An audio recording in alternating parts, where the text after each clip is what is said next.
Bien, hablaremos hoy del amor carnal y de su amplio o estrecho ejercicio. Recordemos algunos ejemplos históricos o míticos de verdaderas maratones de sexo. La primera que me viene a la memoria es la de Zeus, cuando sustituyó a Anfitrión en el lecho de Agilmena. Lo nombramos no hace mucho, creo que en España, ¿no? Ese episodio. Sí. Que no solo se presentó haciéndose pasar por el marido, sino que además le ordenó al sol que no saliera por 9 días, de manera que hubo una noche que se multiplicó por 9. Eso es un ejercicio bastante amplio del combate venéreo. Otro también muy célebre es el emperador amarillo, que forma parte de la dinastía mítica, la primera dinastía de la China, y este emperador amarillo, según se dice, tenía aprendidas unas técnicas que le permitían amar a muchísimas damas de un modo sucesivo o simultáneo, acaso, no lo sé. El caso es que parece que una noche atendió a 1200 concubinas. O mejor dicho, no una noche, sino que atendía a 1200 concubinas, una detrás de otra, o una delante de otra, vaya a saber cómo lo haría. Eso no podemos hablar. Después, el caso, ya este es un caso histórico más que mítico, de Cleopatra, ¿no? Según parece, a Cleopatra le gustaba más que el dulce de leche. Y por ahí en una noche se cargaba 108. 108, porque salía como algunas, como hicieron algunos personajes históricos varias veces, como pienso en Mesalina, ¿no? La mujer del emperador Claudio. Salía a prostituirse o a andar con los tipos por ahí, y en una noche atendía 108, lo cual no habla muy bien de los hombres de Alejandría de aquel tiempo. Porque 108 en una noche es mucho, pero es poco tiempo cada uno, ¿no? Claro. Sí. Bien. Otra historia interesante es la de César Borgia, que se casaba, yo no recuerdo con qué princesa francesa, ¿no? Era un casamiento muy interesante porque lo permitía emparentar más o menos de un modo cercano con el rey de Francia.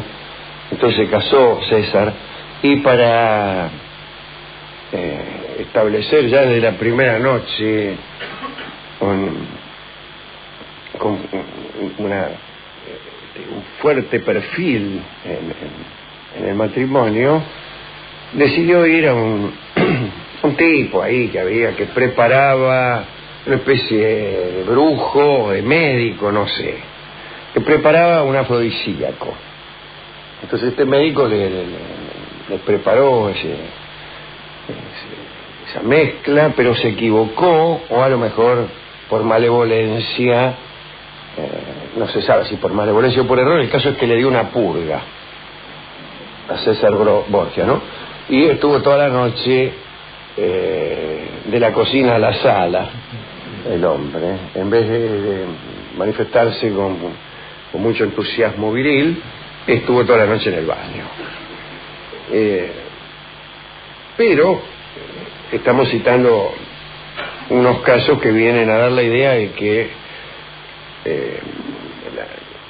permanecer mucho tiempo en disposición amorosa, hablamos de Mirabeau el otro día, que padecía de priapismo y estaba en disposición amorosa tutto il giorno, ¿no? Pero en estos casos parece que fuera deseable, pero sin embargo no siempre. Algunas culturas, y particularmente el cristianismo, han despreciado esa actividad, y la palabra amor estuvo muchas veces vinculada a un sentido negativo, salvo cuando tenía que ver con el fervor religioso, es decir, con el amor a Dios. Pero ahí tiene el Diccionario Universal de Figuetier, que dice, es de 1690, y dice: Amor se dice principalmente de esa violenta pasión que la naturaleza inspira en los jóvenes de ambos sexos para unirse. Por ejemplo, alguien se casa por amor, es decir, desventajosamente y arrebatado por una ciega pasión.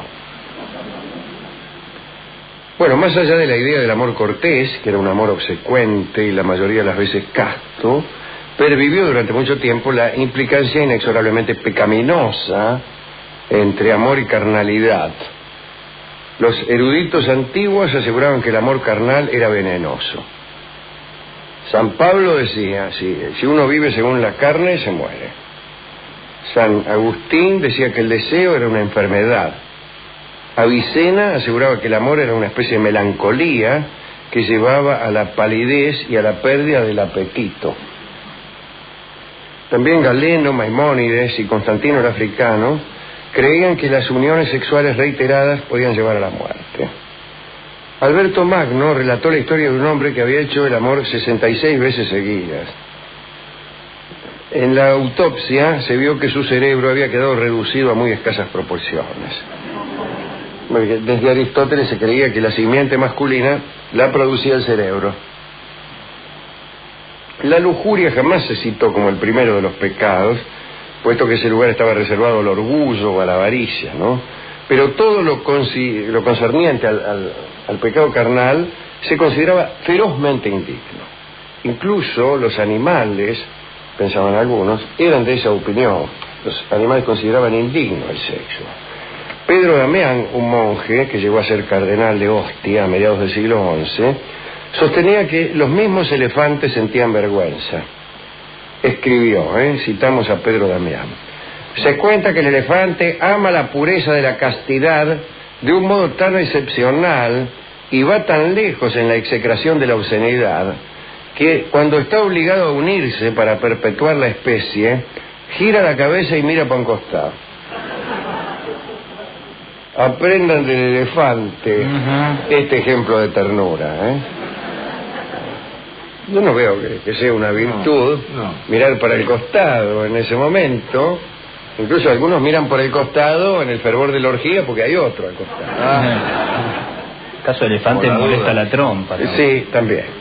Pero más allá de los decires antiguos y modernos respecto de las consecuencias del amor carnal, citemos algunas curiosidades históricas respecto al despliegue que debían desarrollar algunas parejas si querían tener una conducta pura. Digo por las imposiciones de la religión y de los usos. San Agustín decía que cuanto más frecuentemente los esposos se abstuvieran el uno del otro, mejor sería.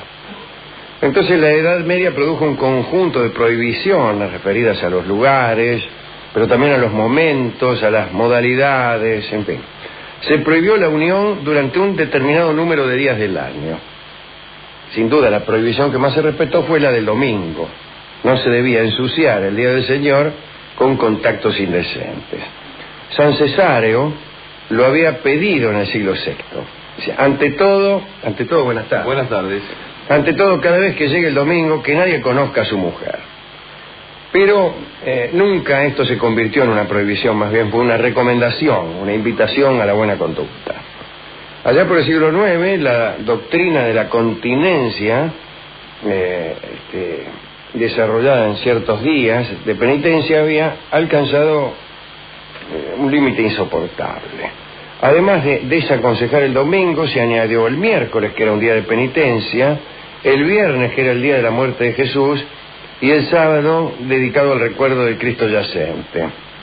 Se prohibió también el amor carnal durante las 3 cuaresmas del año, la semana de Navidad, en San Esteban, en San Juan Bautista, en San Juan de Invierno, en el Día de los Inocentes, los días de Epifanía, la purificación de la Virgen, la Ascensión, Pentecostés, la festividad de los apóstoles, Pedro y Pablo, todos los santos, San Martín y San Andrés. Una vez restados todos esos días, quedaban 91 días para unirse, siempre y cuando la esposa no estuviera embarazada con sus jornadas impuras. El resultado entonces era una media de 44 días al año para el amor, ¿no? Bueno, tales prohibiciones no podían ser respetadas y no lo fueron, de lo contrario el mundo cristiano hubiese sucumbido, imagínese. Contemos para terminar una breve historia. El caballero Charles de Marion participó de la primera cruzada a mediados del siglo XI bajo las órdenes de Godofredo de Bouillon, uno de los primeros que fue a Tierra Santa, ¿no? Godofredo. Dejó en territorio franco, Charles de Marion, a su esposa. Y estuvieron separados por 6 años. Charles de Marion luchó con enorme frenesí.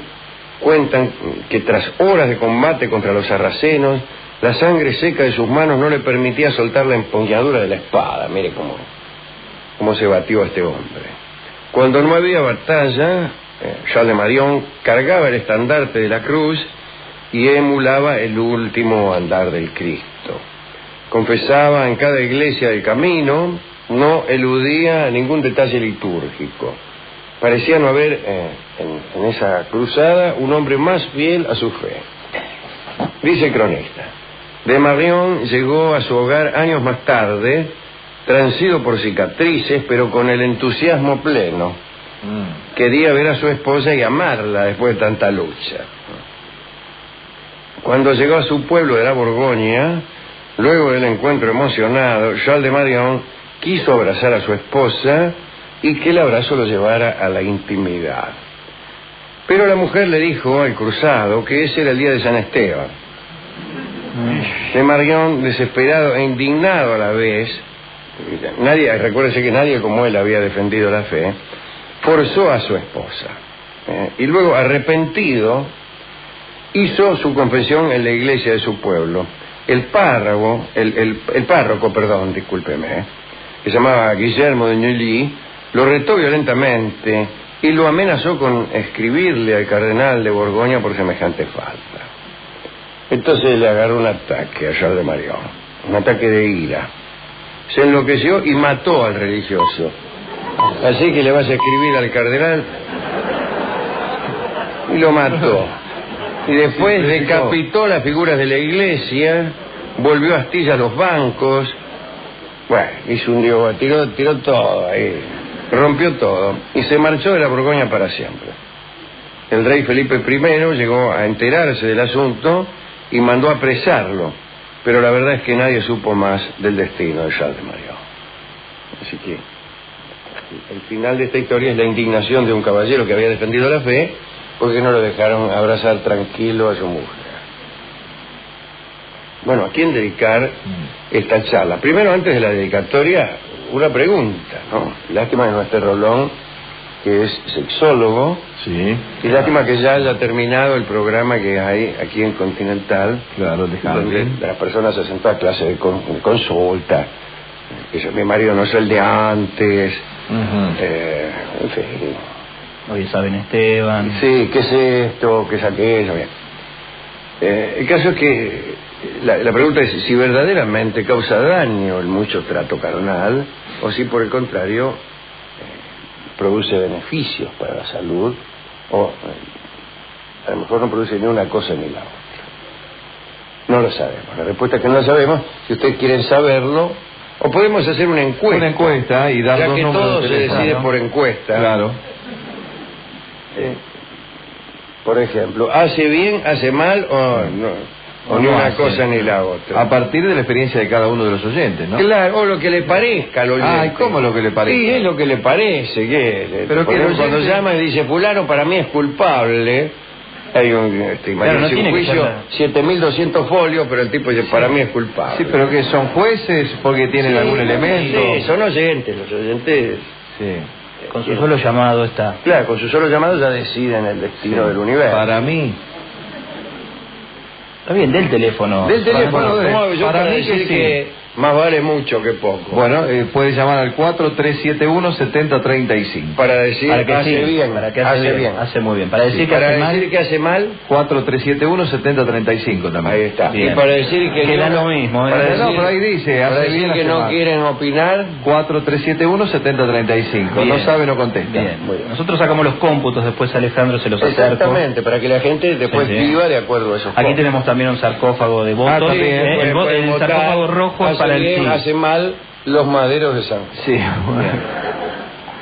Y en todo caso habrá que dedicar esto a César Borgia, pobre, que creyó que se tomaba un afrodisíaco y se tomó una purga. La primera cargada de despedida soltera. Extraordinario. No, Sí. Bien. Hemos buscado algún tango que hablara sobre estos asuntos y la verdad que no hay. Pero después me acordé de aquella noche de Zeus, Sí. aquella noche que duró 9 noches y que Zeus pasó junto a Alcmena, que iba a engendrar nada menos que a Heracles, ¿no? A Hércules. Y vamos a pasar entonces el tango Qué Noche, que alude ciertamente a esa noche. El tango de Agustín Bardi en la versión de nuestro querido Roberto Grela. Adelante.